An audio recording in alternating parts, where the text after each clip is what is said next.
Welcome back to lesson 2.12, strategies for choosing partial quotients. We're going to be able to use lists of multiples to find and choose partial quotients. We're also going to be able to perform operations with multi-digit whole numbers and with decimals to the hundreds. As usual, we've got some words to review. First set is multiple of a number n. If you recall, it is a product of n and a counting number. For example, the multiples of 7 are 7, 14, 21, 28, 35, 42, and so on. Okay? You can see in previous lessons where we've talked about that a little bit more. So starting off, I want you to imagine that we're solving 1,847 divided by 27. And we're using partial quotient. And so today's we're going to not only talk about partial quotient, but hopefully review that. And if not, we'll introduce it to you. So when thinking about 1,847 divided by 27, and we're thinking about partial quotient, we're going to think about if we use 10 as a partial quotient, we want to think of what is 10 times 27. So you'll see that we set up our division problem like this, where we've got 1,847 over here, and then we're dividing it by 27. So I'm going to use this thinking of if I use partial, what's 10 times 27? Well, I know that 10 times 27 is 270. And I can take 270 out of 1,847. What I would do is I would write my 10 over here, and then I would write the answer to 27 times 10 underneath this, and I would write 270. And from there, I would subtract that from the total. So I would have a 7, and then I would want to change this to 7. And then 14 minus 7 would be 7, 7, 6, 5. And we're down to 1,577. So can we use 10 for your partial quotient? Definitely. It does fit in there. But my thing to you is to see that we still have a lot left to divide this. So when I'm doing a partial quotient, I like to think of the multiples of 27 as I'm preparing. So and I like to use simple ones that are easy to work with. So as we've done already, we know that 27 times 10, and I'm just going to use a dot for this one, is 270. Maybe I want to try 27 times 100. And I list that over here. And I know 27 times 100 is going to be 2,700, which is too big. Way too big for us, because we know we're only going to 1,847. So I'm going to take that 27 times 10, and I'm actually just going to double it, and I'm going to do 27 times 20. And so I know that I'm going to be doubling 270. So that's going to wind up being 540.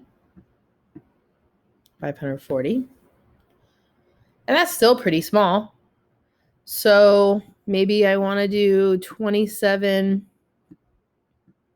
times 30. And I could add on another 270 to this. And so I know that we would have a 0 on this end. And so we'd have 7, 8, 9, 10, 11. So I'd put a 1 there, and it'd be 610.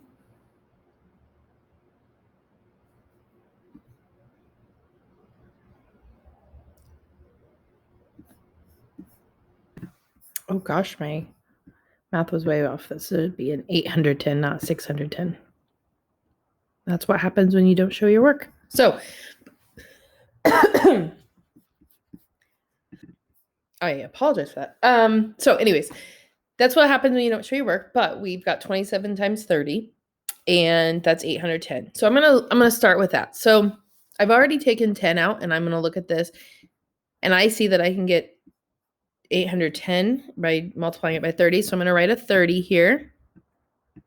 And I'm going to subtract 810. Okay. So I'm going to take 810 from that. So I know 7 minus 0 is 7. 7 minus 1 is 6. 5 minus 8 can't do it. So change that to a 0. 15. 15 minus 8. So we've got 15, 14, 13, 12, 11, 10, 9, 8, 7. So we have 767. I can't do it 30 times, but I can do it 20 times. So just to keep this kind of organized, I'm going to change my color. And I'm going to show that I'm going to put 20 in. And I'm going to take 540 out. And so 7 minus 0 is 7. 6 minus 4 is 2. And 7 minus 5 is 2. So that gives me 227. I cannot do it 10 times. So I'm going to think, all right, now it's time to figure out, maybe I can do it 5 times. So I'm going to do some work here. 27 times 5. And we know 7 times 5 is 35. 5 times 2 is 10, 11, 12, 13. So I can do that. I can definitely do that. I'm going to put a 5 here, and I'm going to subtract 135. And 7 minus 5 is 2. Cannot do 2 minus 3, so we're going to do 12 minus 3, 12, 11, 10, 9. So it's 92. And there's a 0. So we're still not finished. I'm going to extend this line right here so to keep our work over here. So 27 going into 92. I'm going to think that through. I'm going to do, I know 27 times 5 is 135, so that's too big. So I'm going to do 27 times 3. Let's do 27 times 3. 7 times 3 is 21. 3 times 2 is 6. 7, 8. We get 81. So I'm going to put a 3 here and subtract 81, running out of room. I'm going to move this up here. 92 minus 81, and we get 11. Can 27 go into 11? No. So we've got this. We know that 11 is going to be our remainder. That's what's going to be left over here. Okay? And then I'm going to take these, and I'm going to add this up. And I see that we've got 5, 6, 7, 8. And then I've got 3, 4, 5, 6. So 68 with a remainder of 11. That should be our answer for this. So let's move on and check out the next slide. Again, I kind of went ahead because it's easier to show it all in one slide.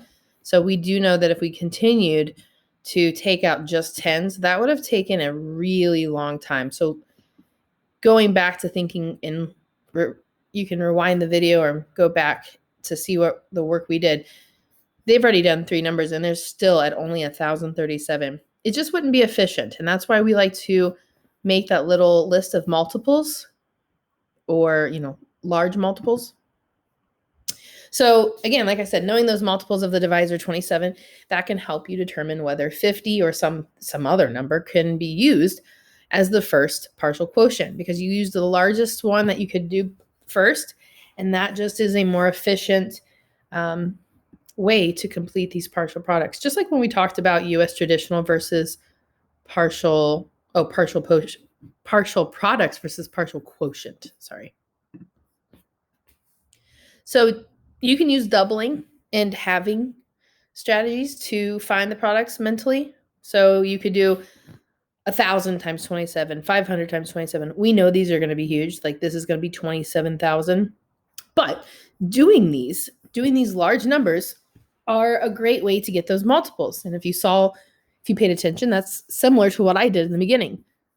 I only went up to 100 because I knew that 27 times 100 would be over our value that we wanted. And so from these, though, we can do this quick math, this quick extended math of 27 times 1, 27,000. 27 times 5, so that's half of 27, 13,500, okay? It's half of that. And then that's a fifth of that, half of that one, and just going smaller, we were able to use this. If I would have started off with the 50, I would have gotten it down pretty fast. So using that list of multiples, as you saw earlier, I was able to solve the partial quotient for 1,847 divided by 27. So they started with 50, and you see that they got it down from 1847 all the way down to 497, that quick. I started with 10 because of the example I showed you, but we still worked it out. Okay, so this is how they did it. They did 50s, then they found they could put 27 into 497 10 times, resulting in 227. Ours was just kind of flip-flopped. I did the 10 first and then the 50, but they still got 68 with 11 left over. So the answer would be 68, remainder 11. So we have some examples in the journal on page 65. You have 1,647 divided by 28. You have 4,319 divided by 42, 2,628 divided by 36, and 9,236 divided by 41. Remember, it's always great to do an estimate first. So rounding 1,647 to maybe 2,000 and 28 to 30. So you could figure out a quick estimate using those extended math facts. So pause the video here and try out number 1. Then come back and we'll check out our work together. So you'll see here what I've done is I've set up 1,647 divided by 28, and I've created my division problem to do partial. Over here, I've listed some multiples of 28. I did 28 times 100 was 2,800. 28 times 50 is 1,400. 28 times 25 is 700. 28 times 10, 280. 28 times 5 is 140. And 28 times 2 is 56. What you'll see is that I took that extended fact of 28 times 100. Then to figure out 50, I just took a half. And so half of 2,800 is 1,400. And then I took that in half to get 25, and I know that half of 1,400 is 700. And then I did the extended fact of 28 times 10 is 280, and then half of that is 140, and then I just doubled 28 times 2, or 28 and 28, which is 56. So I'm now going to use these to complete my partial quotient. So I know my number is 1,647, so I am not going to use, it's not going to be 100. It's too big. But I can use 50. So I'm going to write a 50 over here, and I'm going to subtract 1,400 from my original number. So 1,647 minus 1,400. 7 minus 0 is 7. 4 minus 0 is 4. 6 minus 4 is 2. And 1 minus 1 is 0. So we're now down to 247. Notice, using these multiples, getting as big as I can, closest to the number, really gets it down fast. Okay, it's more efficient than doing 10, 10, 10, 10. So 247, 10 is too big. I'm down to 5. So I'm going to put it in 5 times, and I'm going to subtract 140. 7 minus 0, 7. Then we get 4 minus 4, and then 2 minus 1. 107. 5 is too big, so I'm going to do 2 times, which is 56. 107 minus 56 is 51. Can 28 go into 51? Yes, but it cannot go into it twice. So I'm just going to put 1 here, and I'm going to subtract 28 from 51. And we'll see that this is going to be 11 minus 8, which is 3, and 4 minus 2, which is 23 total. So I'm going to add these up because these are my partial quotients that I created. And so I see that I get 5, 6, 7, 8. And then we have a 5 on this side, but we have a remainder of 23. Okay, so this 1,647 divided by 28 yields to or creates an answer of 58, remainder 23. Okay, so using this as an example, pause your video here so you can see all the work to remind you how we did this, and do numbers 2, 3, and 4, then come back and we'll check your answers. So you'll see the estimate that they did for number 1 was 1,500 divided by 3. They got 50, and the final answer was 58, remainder 23, just like we got.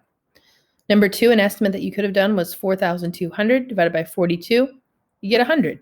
The actual answer is 102 with 35 left over, or remainder 35. Number 3, an estimate of 2,800 divided by 40, resulting in 70. And that comes out to an even 73. You'll see that they did remainder 0. If you have 0 left over, there's nothing, no remainder, you don't have to put an R0. They did just to show us. And then number 4, an estimate of 8,000 divided by 40 was 200. And the final answer of 225, remainder 11. And then number 5, I want you to go ahead and try this. This is a challenge, but Paul drew the area model at the right for his solution to problem 1. The partial quotients he used to solve the problem. So that's what you got to figure out. We've got 1,647 divided by 28. We know that we did that. And he did his a little bit different.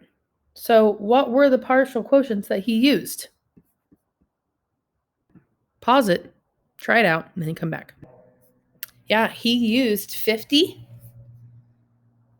right there, 5, 2, and 1. He wrote them off to the side. So he drew an area model to represent his partial quotient. You can see inside were his little answers. Okay, sorry about that. But again, they used the area model, and so we know that we can see that they cut it up into 50 by 5 by 2 by 1. And then we see this down here, this 23 is their remainder because there's nothing to the right of it. As usual, this is not required, but this would be great practice on page, I'm not sure what page it is in your math journal. It says page 69, but I know this is not in your math journal because this is a home link. So whatever page in your home links for lesson 212, it has an example of partial quotient up here. And then it has some practice for you, this problem down here for you to do your own. And it's got that little spot. So this page would be great for you to look at for an example. And it would also be great practice to do at home. And then it's got a couple other practice division problems at the bottom. Okay. Just a reminder that what we were working for was using those multiples to find and choose partial quotient and working on those multi-digit whole numbers. Now you can check out your independent work for 2.12. See you in lesson 13.